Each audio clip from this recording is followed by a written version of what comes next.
What's going on, y'all? So listen.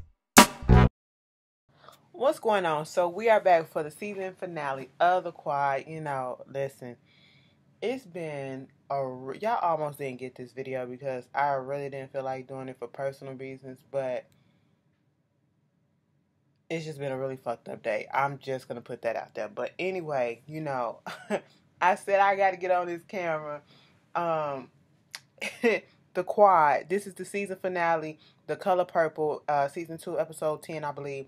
So it picks up where I left off last week with, Sydney and Eva going at each other about the whole thing with Jason. And they're, just going back and forth. And then all of a sudden we see the sun come out. And I said, I know the hell they didn't just sit down at that kitchen table, kitchen floor, whatever, that whole night. I said, Eva, why you just didn't tell her the truth about what was going on? Okay, let her deal with it that way. You know what I'm saying? And Eva was like, because Sydney said, "How long you gonna keep me here, bitch? All right, because how long you gonna try to hold me hostage?" She said, "Until you tell me everything that happened." Girl, she was like, I met him, he met me, we fucked, and, we did what we did. You came in, you saw what happened. It is what it is. Why the fuck you acting the way that you acting like you know something? Like, come on, if you thinking something else is going on, tell me what the story is, because obviously you acting like you know, dude. Then Eva just finally went on ahead after umpteen hours and went on ahead and told her that, you look, we fucked around. When I was over there at the other college, he was there. We had an affair. He followed me over here. He proposed to me. He got upset because I said no, I couldn't be carrying on this thing. Why would he get upset? Because I broke off the affair. And she was like, you know what? It's fine. He wasn't even that good anyway. And Sydney got up in her feelings, like, so the whole time Daddy was just pissed off about the shit that was going on in the house, and come to find out he was pissed off because he married a whore. I said, bitch, slap her ass. And she slapped her, and Sydney was looking like, oh my God, you slapped me, bitch. I said, girl, you had that shit coming, okay? I don't care where you from and what kind of black you are. They say it's different blacks, but I don't believe that shit. But, sometimes, we all the same. But it's a universal tone, okay? It's a universal tone. You come out your mouth, you get popped, all right? Don't you just be prepared for it. Be fucking prepared for it. But at that moment, we found out some more information about Petaway's wife. She had a heart attack in that bedroom, and before the ambulance came there to get her, she died. So it must have been a massive fatal heart attack. And Eva get the news. She goes over there to his house, but Diamond, he's at the door and won't let her in, and basically was telling her what was going on, and was like, I'm not gonna let you in because even though y'all had that little, you just trying to keep the stress down. And it was really messed up. I don't. And even Eva felt the type of way because she was like, I know we had our differences and stuff like that. And so she didn't even know if it was okay for her to come over. But I felt that would have been such a turning point for Petaway, to see that regardless of the differences that they had in the beginning and even till that day, that would have been a good look and probably a good gesture for him of good faith for her to come over and to sincerely offer her condolences to him for losing his wife, And Cecil being Cecil, he just blocked that shit and it was irritating as hell. Next thing you know, we get to the dorm rooms and we see Bryce and Cedric about to go to this meeting or whatever, about the whole East W. Smith building. This episode kind of got deep. It really did, okay? It basically was just telling us that, you can't just fall for anything, okay? You got to stand for something, and you can't just, when somebody come in and try to knock you down, just take it, okay? And act like you can't do something, because it is always something that you can do. If you're very passionate about what you want and passionate about what you believe in, you have to put forth that effort to keep that shit going and to bring it to fruition. And that's what they were showing, okay? You just can't lay down and let people walk all over you and take what's yours. I said, bitch, I got all of that out this goddamn episode. That was cute. That's basically what they were showing us this whole season, though. And I like the way they wrapped it up at the end. Bitch, it wouldn't have been me, but I understood it. When they gave that story, I understood it. Cedric mama pop up. Okay, Demetria Kelly. I said McKinney. I mean, girl, Demetria, Janine. What the fuck? Okay, she come in looking clean as hell, and she was just talking to him about the whole thing with the baby, and then she went over there to go talk to Brown. And Brown was like, she was like, I'm Cedric mom. She was like, I know who you are. I seen you in the Facebook pictures or whatever. And was like, how you doing, Mrs. Hobbs? Well, my friends call me Beretta. Well, we're not friends, and I don't know you like that. So what do you want? I said, first of all, little Brown, I know your hormones is going crazy right about now, but that's still an adult, okay? You technically an adult, but that's an adult, okay? You need to bring that shit a little bit down. I know her son fucked up and fucked on you, okay? But you also too. You didn't have the protection, or you didn't make sure that protection was solid either. So, this is on your ass too. But Janine came up in there. I'm gonna call her Janine. Janine came up in there acting like, she finna be all the way there for her because she know her son don't want a child at this moment, and he's immature and all that stuff, and filling her head with this stuff.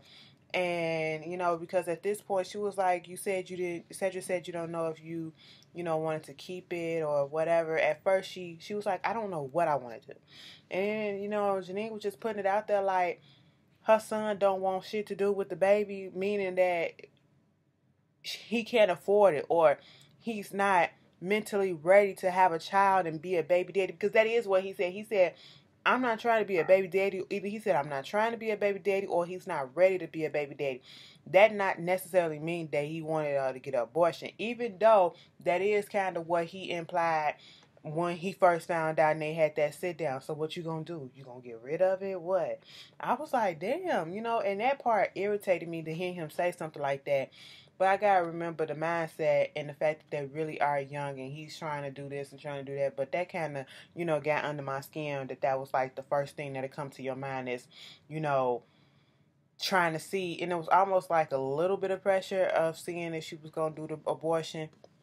But later on, he went out with his mom, and they was discussing the whole thing, and she offered to go to take care of Broward when she go get the abortion, and he was like, okay, cool, whatever. And later on, he had this little dream of himself as a child waiting for his father to come, and either waiting for the father to come or the father had already passed away. And it was just hitting him. He woke up crying and everything, and his mama called him saying she's about to go take Brian to the doctor or whatever. And he was just thinking about some things, and he went over there to the hospital, to the clinic where she was at before she had the procedure, and was trying to plead his case and be like, he had a change of heart.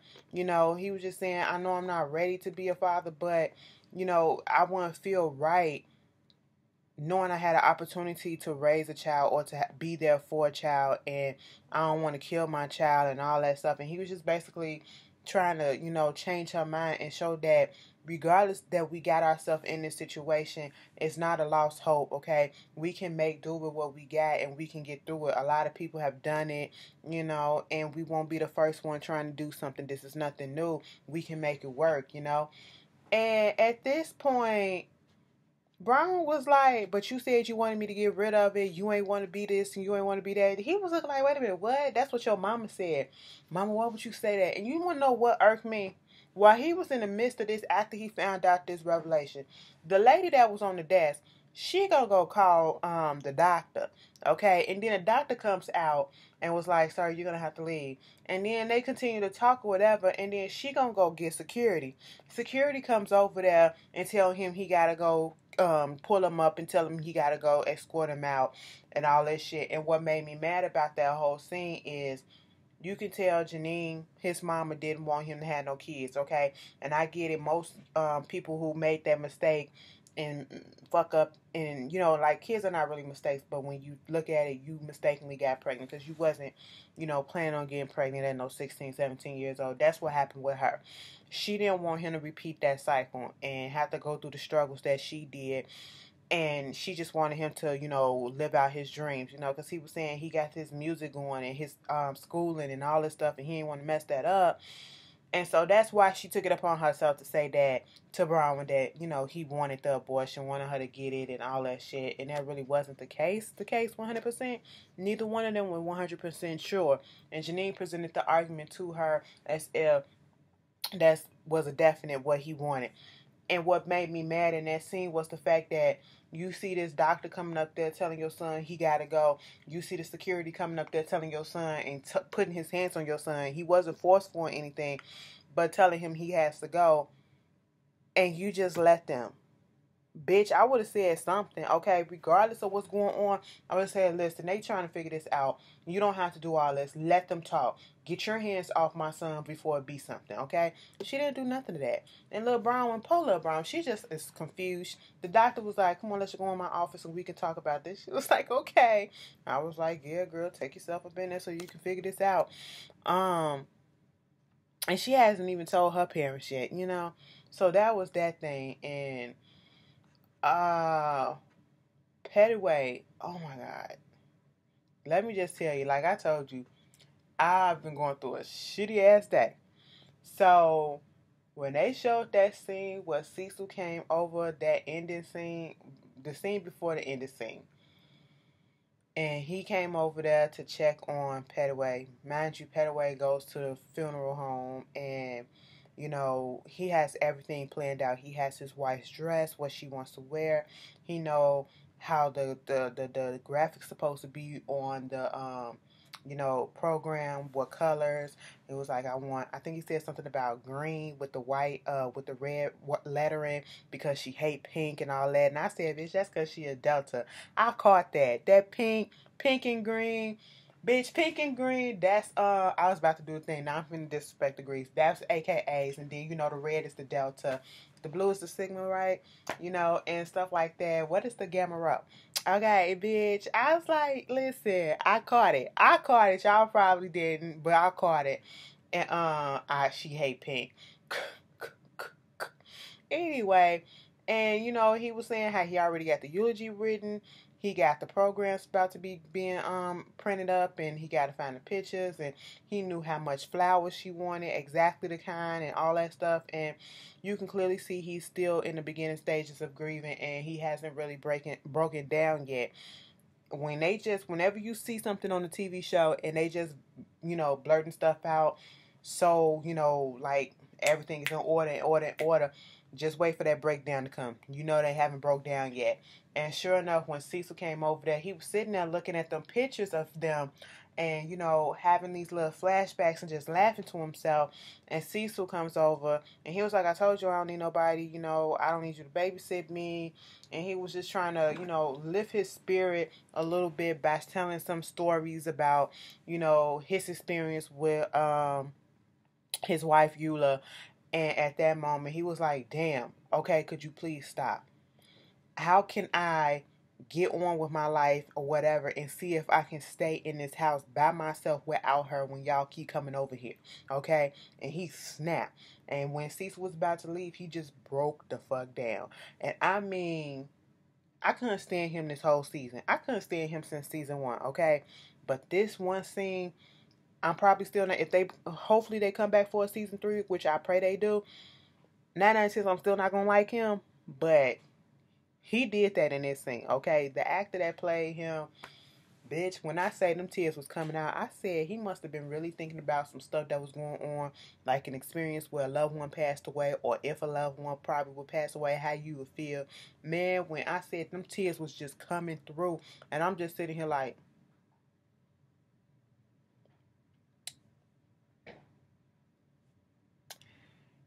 you're not gonna get me, but you're gonna get me. Okay? I was just over it. I was just like, oh, God damn. You know, it was just, that was everything. I was just sitting there like, let it go. Just let it flow. You know, just let it go. And I just wanted to see what would have made that scene a little bit more better for me. I'm glad that Cecil didn't leave. And he just bent down and picked up some of the pictures. And he kneeled down next to him. What really would have made that scene so much more powerful to me would have been if Cecil would have just made him get up, and he gave him like a brotherly hug to let him know that we right here, okay? Regardless of how you feeling, regardless of if you want us here or not, we still here for you, you know? Because there is nothing like black men coming together and supporting and leaning on other black men for help and stuff like that. Because a lot of us, a lot of black folks and mostly men, they don't like to say that they need help. They see something wrong with that. And this segued perfectly into the whole situation that was going on with Bojan and that was going on with Coach. And their lives are mirroring each other in the sense that they both need somebody to talk to. They're both holding in on something. And you know, we see Bojan and he's just getting his stuff ready and his family is there. Shout out to the mama, okay? The mama played by Dr. Roston from If Loving You Was Wrong. Okay. She got tired of them motherfuckers over there and she said, bitch, let me put this country ass accent on and get my accent on. I said, come through, girl. This is the first time I ever seen her on the fucking screen without looking like this. You know, on If Loving You Was Wrong, she always have her head tilted down like, bitch, what are you talking about? What are you talking about? She was alert, okay, on this episode. She was like, Bojan, honey, what's going on, okay? Why are you doing all this? Why don't you just talk to us? Just talk to us. Ben, stop acting an ass and stop doing this to him, okay? You know, go sit in the car. Go sit in the goddamn car. Because the daddy, he was like, what you talking about? You finna leave. No, nigga, you ain't nobody finna take you, okay? After this little meltdown that you did, don't nobody want to touch you in no other college. And you stuck here at Color U. And I said, you know what? And he kept on calling him crazy. He said, don't call me crazy. I'm not crazy. I'm you. I'm you. I said, Bo Jonathan. The fuck is going on, bruh? He needs somebody to talk to. And when he had that little breakdown too, where his mama had to soothe him like he was a little ass kid, she was like, just lay here, just breathe, just breathe. I was looking at him like, yo, grown ass. But then I took that thought out and I said, that's some real shit. Real shit in the sense that that was his way of breaking down. Cause the mama just kept on saying, why don't you go over there to the coach and apologize? Just go apologize. And he finally do go over there to Coach. And Coach is sitting there himself having flashbacks about all the stuff that he's been through. You know, the thing with Terrence and his suicide and like basically, you know, putting him out to pasture basically. And then the whole thing with the gambling guy and killing him, you know, and for Bojan to come in there, he was like, look, I don't know what's going on. I don't know what's happening, but it's just like I just can't. And it was like, you need to talk to somebody. He was like, I know I need help. And then he was like, I got a appointment set up with you with student health, okay, to go see a psychiatrist to talk to somebody. And I was like, bruh, you need to set up one for yourself too. How can you counsel and give him help and you not take the own help yourself? But see, he went there with him and made sure he went to the appointment, and then he was going to make sure he was be there when he got out. But he stepped outside and he finally made that phone call and sucked it up and realized, I can't be telling this boy that he needs to speak to somebody because of the issues that he's going through and not do the same thing for myself. And he wound up calling to set up an appointment or get a referral to a psychiatrist, a psychologist or whatever, you know. And I felt that was a good moment right there. Eva, goddamn. You know, they really try to play my girl. My girl came down here to the fucking HBCU, what she's not used to. She used to the Sarah Lawrences and the New York universities of the cities of the world. And she done came down here to the HBCU, and now she's really seeing the difference. And I think it was a good thing because she really had an eye-opening experience. You know, how sheltered she was being at a PWI and then coming down to the struggles and the realness of a HBCU, okay? And the things that they had to go through. And, you know, it's messed up. It was messed up because the kids trying to find a way, you know, not to get the building closed down and had this billionaire dude build up on it. And she was trying to tell them, because they was all up in her office, and she was like, I don't want it done. I don't want it to be tore down and all this stuff. They was trying to have these loopholes and see what they can do, and she trying to let them know that she's just as pissed off, but what else can they do? Okay, it's like they exhausted all of the avenues that they have. Then they go down there to talk to the billionaire tech dude. He's, trying to be fake sympathetic and like he trying to relate. Oh, you know why The Color Purple was made by Steven Spielberg. Oh, I heard the story of E.W. Smith, and I was thinking about why people want to burn down their own property. And I said, you know what? Please don't get into that, because I swear I thought it was about to go into the stuff with the riots and shit like that. And that's the whole thing in itself, because that's something that everybody says all the time. And I even say it myself. I don't see the point of burning down your own stuff and fucking your own shit in a riot or whatever, but it's deeper. So I said, please don't, because you're a white man, and it sounded like he was patronizing these people, and not these people, but patronizing them, just talking down, being very condescending, if you ask me, in a sympathetic, empathetic type of way. Okay, passive aggressive. And then when they said, bitch, we already telling you what it is, he tried to, flip the narrative and be like, I was trying to understand, why would somebody want to burn down their own stuff? But then I get it, because I'm on y'all side. And they was like, bitch, ain't no side, okay? We don't want nothing to do with you, and we spoken. Well, I'm pretty sure some people in your university that actually want to, do what I want and all that shit. Now, all you need to do is, I tell you this, have everybody put up a vote whether or not they want me to have the building there or they want the building gone, and on my text app. And as soon as he said that shit, he kept on saying, he's a brand, he's a brand, he's a brand. And see, that's what gets a lot of people messed up these days. You have to be careful when you do have people donate to you or whatever, have people offer you help or whatever. It's all about their brand. It's all about their brand. They really don't care about the cause that you're doing. They don't care about donating to this what this going on in this school and that school. They just want something that's gonna look good on their resume and help build up their brand, and they really don't give a shit. And that's exactly what they showed on that. And so Eva has because he talked about some telling to download my app, Texosity or some shit like that. I said, boy, you really showing that you don't give a shit, because you gonna do it anyway. Eva has a meeting with the board at Atlanta State University and talking about the merger, and that lady tried to act all nice to her and then flipped up in the boardroom. That's how they get you. Try to butter you up and then drop the ball on you or whatever. Trying to make her look like she was the cause of a lot of stuff, and she doing this, she doing that. And basically, if you don't get on board with this, you're gonna have to resign. Okay, you got until a year until this merger go into. All right, we're not gonna have you come over. Okay, so you need to fill out and resign. She said, bitch, I'm not resigning unless you gonna have to fire me, okay? That's what you gonna have to do. All right. Next thing you know, we see Crystal up in the goddamn, that's her name, the secretary.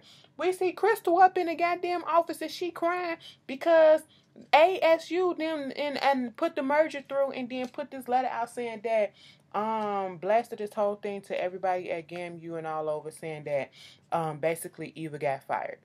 She's resigning, and she's not gonna be the president of the university anymore, and she was influential,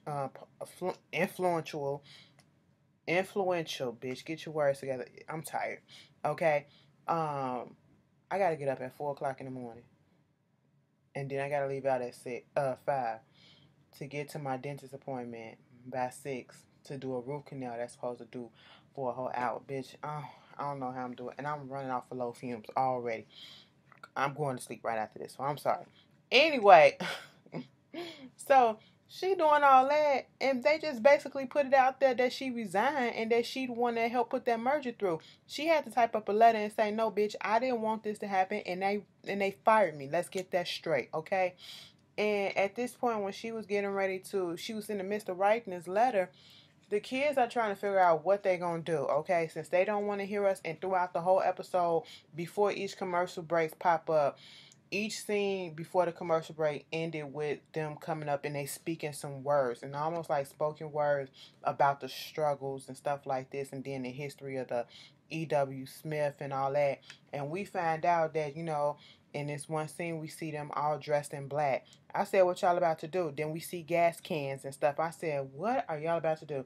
They burnt the building down because they started talking about the whole thing with, and they wrote down in the letter that somebody scooted under her door about how E.W. Smith, his house was on the line of the path and part of the route of the Underground Railroad where the slaves would come for shelter. Okay, and so that the slave catchers wouldn't come over there and take no more slaves and come, he was trying to protect them in this sense so that they wouldn't come back over here and disrupt his house and, try to steal some slaves back or whatever. He burned down his own property.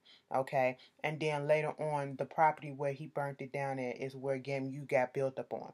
Okay, and so that's what they had to do. They decided, since y'all keep on doing this stuff to us, and you trying to use us, if there is no building there for you to knock down and all this stuff, you don't get the funds. So they said, fuck it, we gonna burn this shit down. And they burnt it down. And I said, Eva come running out there seeing them. I was like, they gonna find a way to blame this shit on Eva too in season 3. But this was cute. I liked it. Y'all tell me how y'all, overall, it was a good season. I really enjoyed it. I really do hope that they come back for a season 3. And yeah, y'all tell me how y'all feel about this episode. And I will see you guys later. Peace.